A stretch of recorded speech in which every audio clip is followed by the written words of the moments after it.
গত জুমায় বলেছিলাম ওই আবু যর গিফারি নবীর মেয়ে ফাতেমার জন্য কবরে যখন খনন করার জন্য যায়, কবর বলে আমি ফাতেমারে চিনি না, আমি নবীর কলিজার টুকরা কন্যারে চিনি না, আমি হাসান হুসাইনের মা ফাতেমারে চিনি না, আমি কবর চিনি নেক আমল। ও আল্লাহর বান্দা, কেমন ফাতেমা জানো? হযরতে আলীরে ডাক দিয়া কয়, ও স্বামী আমার,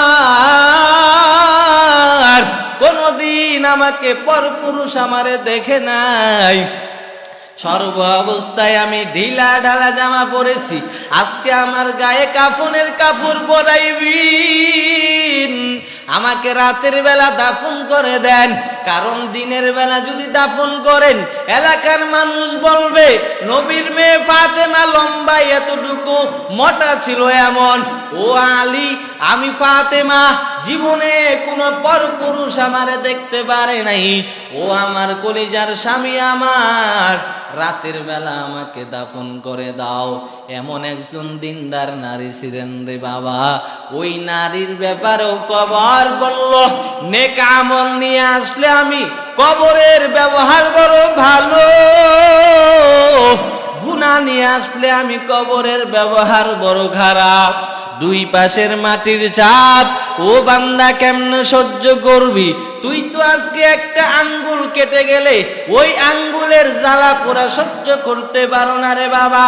ফানি কিং জগতের একজন আলামিন নামের একজন টিকটকার আগুন নিয়ে ভিডিও বানাইতে গিয়া পুরো শরীরটা পুড়িয়া গেল। সাক্ষাৎকার নেওয়া হলো, আলামিন ভাই এই যে আগুন দিয়ে পুড়লো, কি পরিমাণ যন্ত্রণা আপনার হইছে? জবাবে বললেন, ভাই ওই কথা মনে পড়লে এখনো ঘুমের মধ্যে লাফাইয়া উঠি। ও বাবা, অথচ এটা দুনিয়ার সামান্য আগুন ছিল রে বাবা।